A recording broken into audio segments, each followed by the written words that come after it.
again to have you here today. Why don't you introduce yourself for people who might not know who you are? Yeah, sure. Victoria Sakal. I lead growth for a company called Wonder. Excited to be here at Spring. First time attendee, so excited to be here. Love it. So 2 unplanned questions. What does growth mean to you in your role? Because I feel like that is one of those titles that it could mean a million different things depending on which company you're at.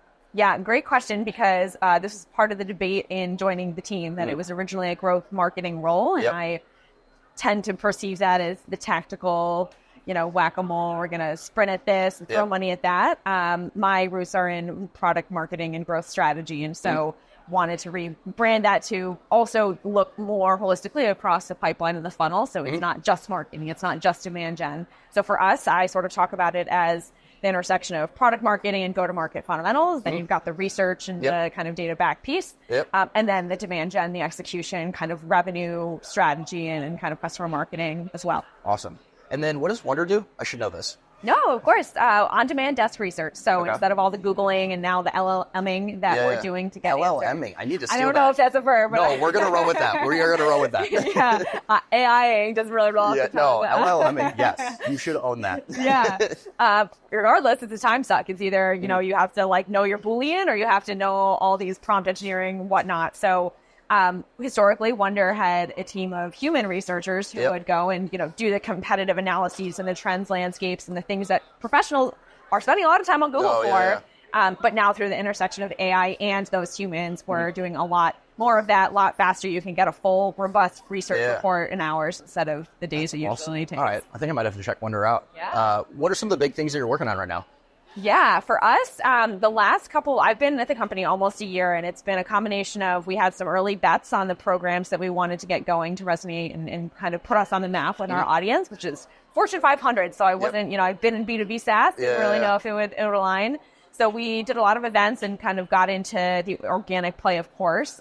Email tends to be where a lot of Fortune 500 spends their time. So have been doing that. But it's that flywheel of, doing research gives us data and insights, which we can publish in newsletters, and then I repurpose for LinkedIn.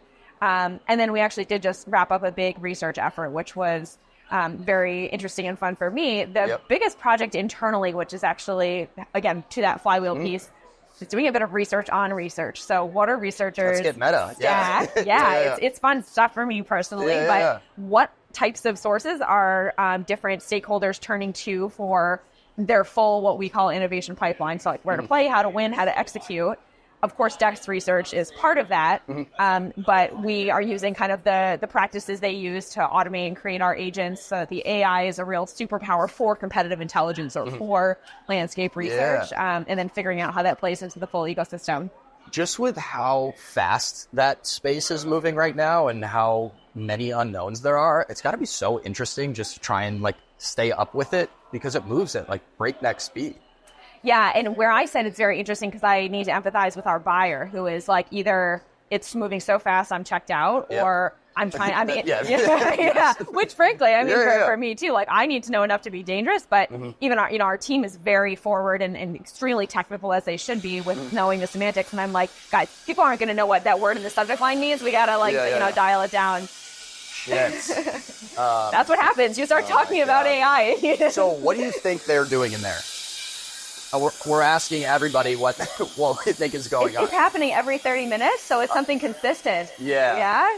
I mean, I don't know. By the end of the 2 days. I think by the end of day 2, I might go over there and just be like, hey, spent a lot of time out on that stage right over there, and I've heard a lot of noises. I would love to know what is happening right now. That it's so consistent is wild. So you mentioned buying, so I want to get into some of the questions about just buying software. What's the last piece of software that you bought, either at your current company or maybe your previous company? I will say we did a user research platform, but the most extensive due diligence of a solution was for an events platform last summer. So you do not have to name the events platform, but what did that valuation process look like? What went into it? I'll probably grill you a little bit. Yeah.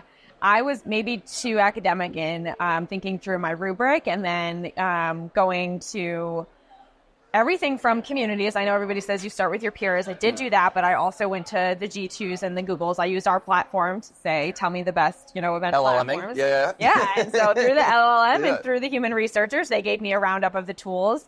I, went to the websites. Some of them never got back to me. Some of them looked like they were from the, 1900s. Yeah. Some of them I booked calls immediately. I think the most interesting thing when you get on these calls is for us in the stage we were at, price was going to be like a go, no go, even if it was the best tool.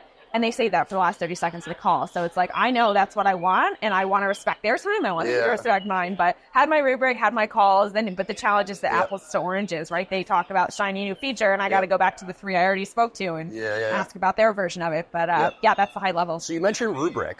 Walk me kind of through, and you don't have to give away the secret sauce, but like what was in that rubric? What does it kind of look like? What were the things that you were looking for? That kind of thing? Yeah, I've actually shared it publicly because enough people have, gone through the pain point. But to me, there's company-specific pieces. So like my, drivers of choice, if you will.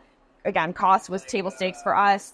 There was the frequency of events that we were looking to host. There was the dynamic of being able to support a live element. So I didn't want people to feel like they were, looking at a screen, but like could never raise their hand or pipe in to vocalize. So there was some of those core pieces that we were going to absolutely not move forward if they weren't built in. And then there was I would want any combination of these things. And then there was a bucket where like, as I talked to different vendors, different things surfaced that they struck or claimed or differentiators or wanted to kind of unpack with them. I'm going to let you get on your soapbox. What is the biggest issue that you have right now with buying software?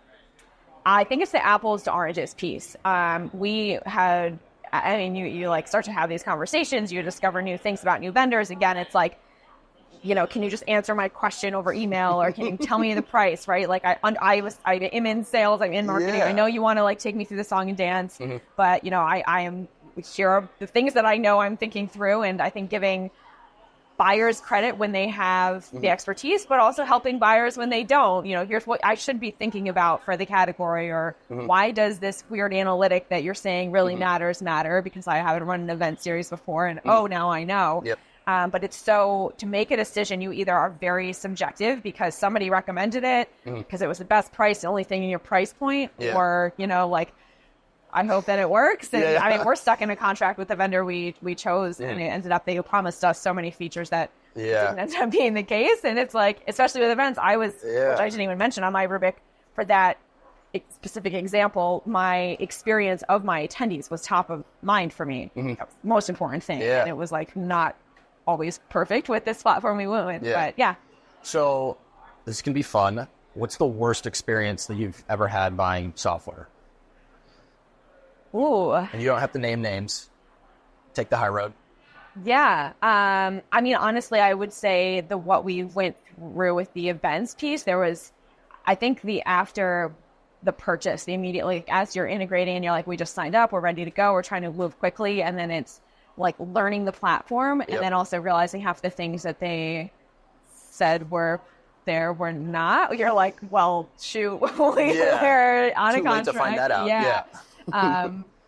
Which, I mean, again, I'd rather just be like candid with me and like, you don't get that word of mouth from me. And I just find another vendor. Yeah.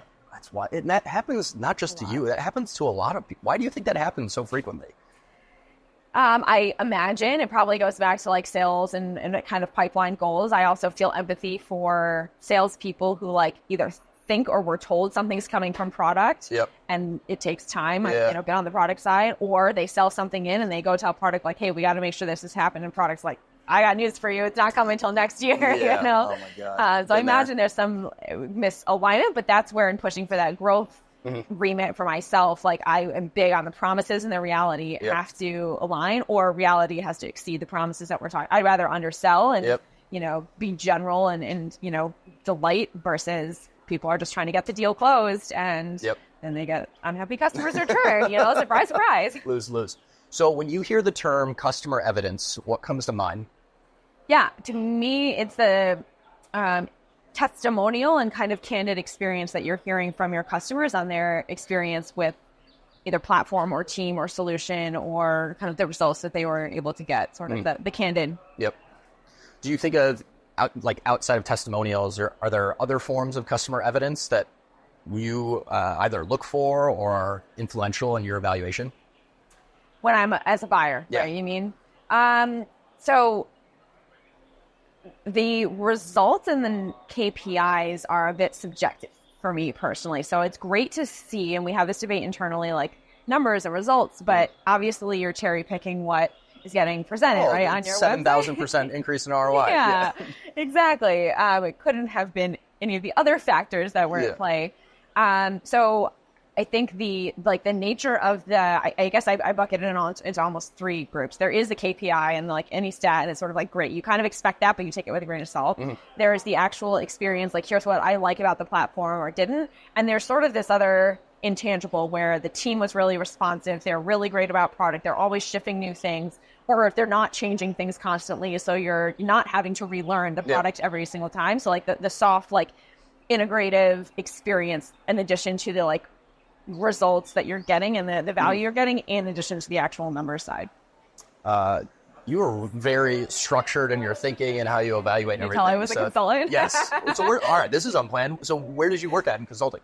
So I cut my teeth at Kantar Consulting, which is in a big research house. We were the brand strategy arm. So it was actually a beautiful intersection of go design the research, do the research, analyze the data, and then tell the client what to do with it. You know, create the whole, whether it was brand or positioning or whatever. So my team will. I worked in consulting. That's why I asked. Yeah. My team probably wishes I had a little bit less of the data bent, but it's the intersection of the two, right? And then for clients, you have to make things simple and structure your thinking. So I dig it.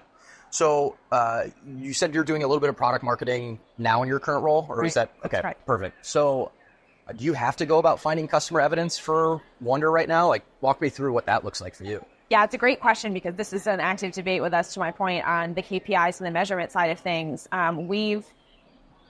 There's the success story that we always want to tell with our customers. And I'm, big on, there's a Wonder success story and like, great, we got them the result. And then there's a customer success story. What did they do? And it might take 6 months until, especially we're working with innovation and strategy teams. So like some of the products that certain KPMGs are doing research on, you're not going to see for another year. We won't know the, margin impact. So shifting our thinking as well as when we're telling those stories, every company wants to say we drove X billion% of value. Sometimes we helped people move faster, and we helped people not be spending literally 20% of their career on Google. What can they be doing with that time, right? So we think about as much like, what is the team trying to achieve to like help improve their workflows? And it might not be like, I'm supposed yes, they're accountable for driving some degree of revenue, but like, I want my team to be more effective. I want our brainstorms to be much more powerful. I want to be able to work through 10 times as many questions and ideas than like, having to outsource or pay an analyst or tailor a Gartner report to our category. And so we think about all of these different dynamics together. And then there's a financial, ultimately the math for us is like, you could hire a full-time person or you can, hire ACV product for us.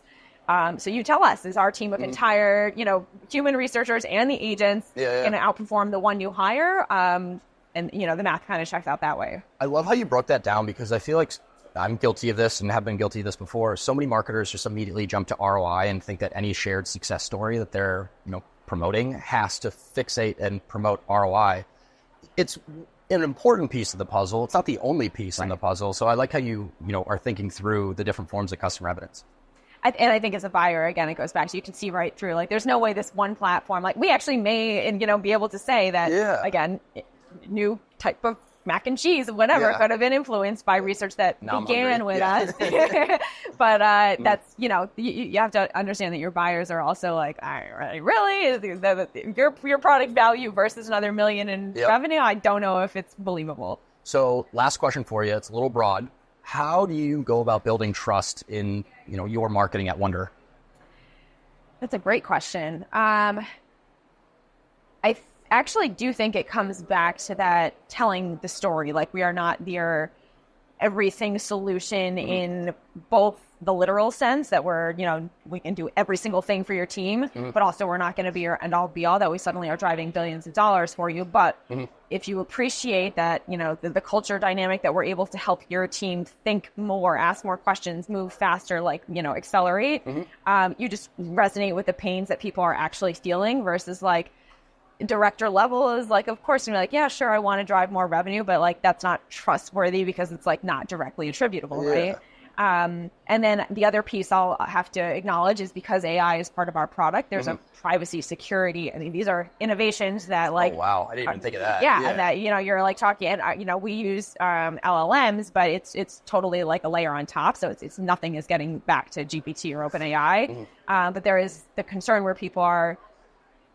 Our audience is not quite laggards, but some are not quite early adopters, and so there is sensitivity we have to be aware there. We've had banks, pass us with flying colors on their privacy and security tests, but we have to acknowledge that sensitivity on the trust piece there. Yeah, that's wild. All right, well, this was awesome. Thank you so much. Yeah. I'm totally stealing LLMing from you. That was amazing. But this was a blast. Thank you, Victoria.